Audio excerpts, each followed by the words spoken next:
ମାନେ ଆଜି ଆମେ ଗୋଟେ ଉପପାଦ୍ୟକୁ ଜାଣିବା ଯେ ଦୁଇଟି ସମାନ୍ତର ସରଳରେଖାକୁ ଏକ ଛେଦକ ଛେଦ କଲେ ପ୍ରତ୍ୟେକ ଯୋଡ଼ା ଏକାନ୍ତର କୋଣର ପରିମାଣ ସମାନ ହେବ ବୋଲି। ଚିତ୍ରଟି ଦେଖ କେମିତି କରିବ, ପ୍ରମାଣ କରିବା ଆମେ ଏଇ କଥାଟାକୁ ଆଜି ହେଲା।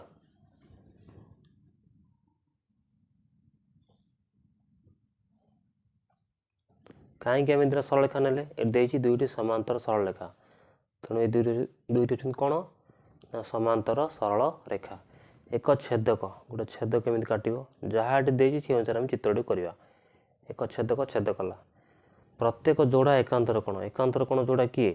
ୟା ସହିତ ଏକାନ୍ତର ହେଉଛି ଏଟା ଆଉ ୟା ସହିତ ଏକାନ୍ତର ହେଉଛି ଏଟା, ତେଣୁ ଏ ଦୁଇଟା ଆଙ୍କେ ସମାନ, ମାନେ ୟା ସହିତ ଇଏ ସମାନ, ୟା ସହିତ ଏଇ ସମାନ। ଏଇ କଥାଟିକୁ ଆମେ ପ୍ରମାଣ କରିବା। କେମିତି କରିବା ଦେଖ, ବର୍ତ୍ତମାନ ଆମେ ଏ ଛେଦବିନ୍ଦୁ ଦେଇଦେବା, ଏଠି L3 ଆମେ ଦେଇଦେବା।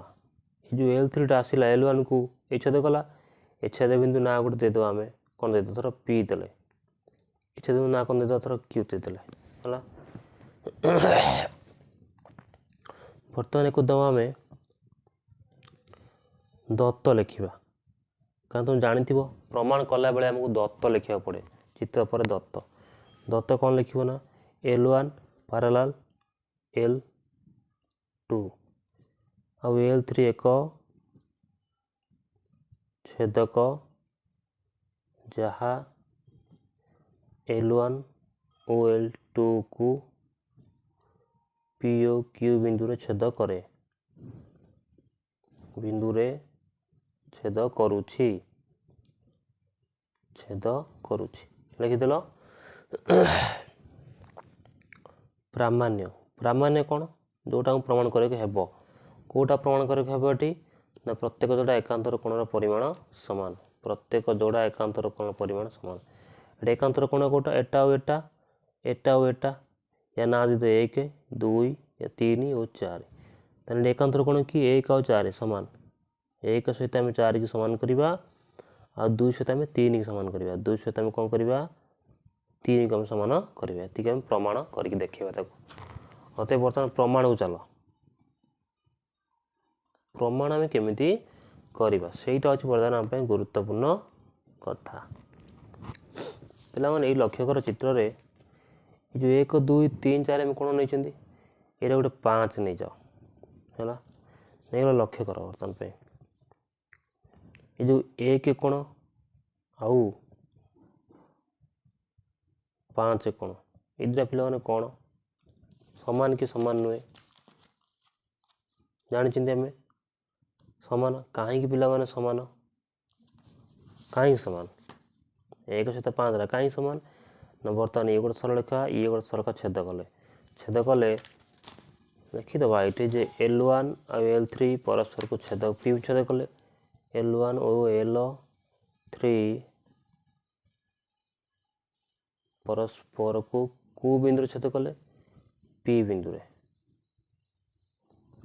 P ବିନ୍ଦୁରେ ଛେଦ କଲେ। ଯଦି ବର୍ତ୍ତମାନ P ବିନ୍ଦୁରେ ଛେଦ କଲେ, ଏଟାକୁ ରଫଲି ମୁଁ ତୁମକୁ କାଟି ଗୋଟେ ଦେଖ ତ, ଏଇଟା କରିବନି ଚିତ୍ରଟା ହେଲା, ଖାଲି ବୁଝେଇ ଦେଉଛି ତୁମକୁ। ଏଇଟା ହେଉଛି L1, ଏଇଟା ହେଉଛି L3। ଯଦି ଏଇଟା P ବିନ୍ଦୁ ଛେଦ କଲା, ବର୍ତ୍ତମାନ ଇଏ ପ୍ରତିଭ କୋଣ ହେଇଯିବେ ପିଲାମାନେ। ଏଇଟା ଆମେ ନେଇଥିଲେ 1 ଏଇଟା 5, ଏ ଦୁଇଟା ପ୍ରତିଭ କୋଣ ଜାଣିଥାଅ ହେଲା। ଆଉ ପ୍ରତିଭ କୋଣ ଦ୍ୱାରା ସବୁବେଳେ ସମାନ ଛେଦ କଲେ, ତେଣୁ 1 କୋଣ ସମାନ 5 କୋଣ, ଯେହେତୁ ପ୍ରତିଭ କୋଣ ହେଲା, ସେଇଥିପାଇଁ ଏ ଦୁଇଟା କ'ଣ ହେଇଯିବେ ସମାନ ହେଇଯିବେ। ଏ କଥାଟା ଲେଖିବନି, ବୁଝିବା ପାଇଁ ଖାଲି କରିଦେଲି। ତାପରେ ଆମେ ଜାଣିଛନ୍ତି L1 ଆଉ L2 ଆଉ ଥରେ ଲେଖିବା ଦେଖ, ଏକୁ 1 ନମ୍ବର ଗୋଟେ ଦେଇଦେବ, ନମ୍ବର ଦେଇଦେବ ହେଲା 1 ବୋଲେ। ତାପରେ କ'ଣ ଲେଖିବ? ଲେଖିବ ଆମେ ଜାଣିଛୁ ନା ସରି L1 ପାରାଲାଲ L2 ଓ L3 ଏକ ଛେଦକ, ଯେହେତୁ ବର୍ତ୍ତମାନ ଇଏ ଦୁଇଟା ପାରାଲାଲ ଆଉ ଇଏ ଗୋଟେ ଛେଦକ, ତେଣୁକରି ଇଏ ଆଉ ଇଏ ଦୁଇଟା ଅନୁରୂପ କୋଣ କ'ଣ ହେଇଯିବ? ସମାନ ହେବ। ମନେ ରଖିଥାଅ ଏଇଟା ହେଲା। ତେଣୁକରି ଏଠି ଏଇଟା କେତେ ନମ୍ବର ହେଲା? 4 ନମ୍ବର କ'ଣ ନେଇଥିଲେ ଆମେ?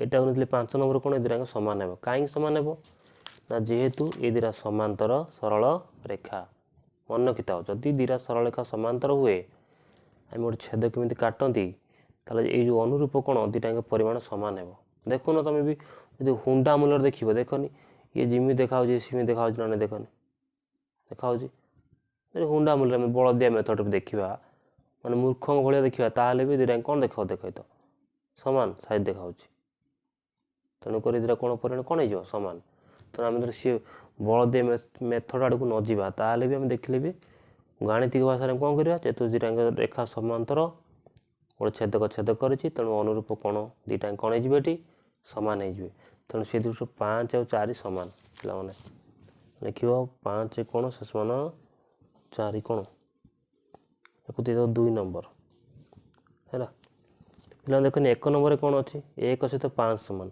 2 नंबर कौन अच्छी 5 सहित 4 सामान ताने एठी 5 रहा एठी भी 5 रहा ताने पिला माने बर्तमान कौन हो ये 1 और 4 सामान है ना हेनी तेणु जेहेतु एठी 5 रहा 4 सहित सामान एठी भी सही 5 1 सहित सामान ताने 1 और 4 दुटा कौन हो आपे सामान हो तेणु 1 और 2 रु आमे पाइलु आमे पाइलु कौन पाइलु जे 1 कोण इक्वाल 4 कोण 1 कोण कौटी अच्छी यही तो 1 कोण एटा है 4 कोण आम प्रामाण्य नहीं 1 और 4 सामान करने गला प्रमाण आउ गोटे प्रमाण देती करने 2 और 3 एटा करनी से भाई लिखिदे पार तुम्हें से ही प्रमाण कर जे सहीपरी ये प्रमाण एटा कर किंतु आम करू ना करे जे 2 इक्वाल 3 लिखदेव कौन प्रमाणित है ये कथा बुझल यार सारा कथाटा बर्तमान मुझे कहूँ ये प्रमाणटा मन रख परीक्षा पड़ो कि सारा कथाटार कौन सारा कथा यहाँ जदि दुईटी सरलरेखा समांतर हुए बा थाए आ गोटे छेद केमी से छेद करी थाए ताले ये जो एकांतर कोण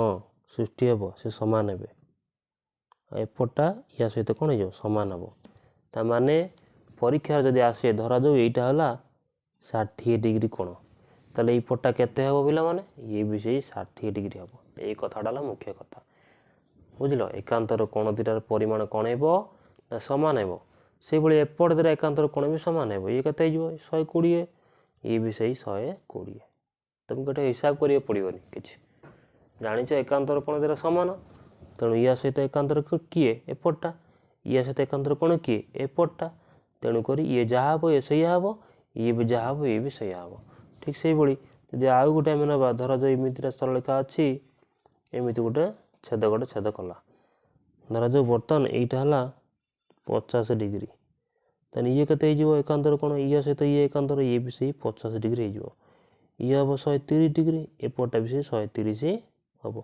कारण कौन या सहित एकांतर ये या सहित एकांतर ये है या सहित एकांतर एपटा आ या सहित ये एपटा सहित एकांतर हो एपटा बुझिपार तेणु ए दुटा सब सामान या सहित ये सामान या सहित ये सामान एक कह जाए एकांतर कोण बोली माने एपटा सहित एकांतर हो एपटा ए दुटा सामान हम एपटा सहित एकांतर हो एपटा ए दुटा भी सामान हम केतबेले जेतबेले दुटी सरलरेखा समांतर होइतिबे आ गोटे छेदक छेद करी थिबो एई उपपाद्यर एदिगला जिष्टि कथा पिलाने बुझिपारछ।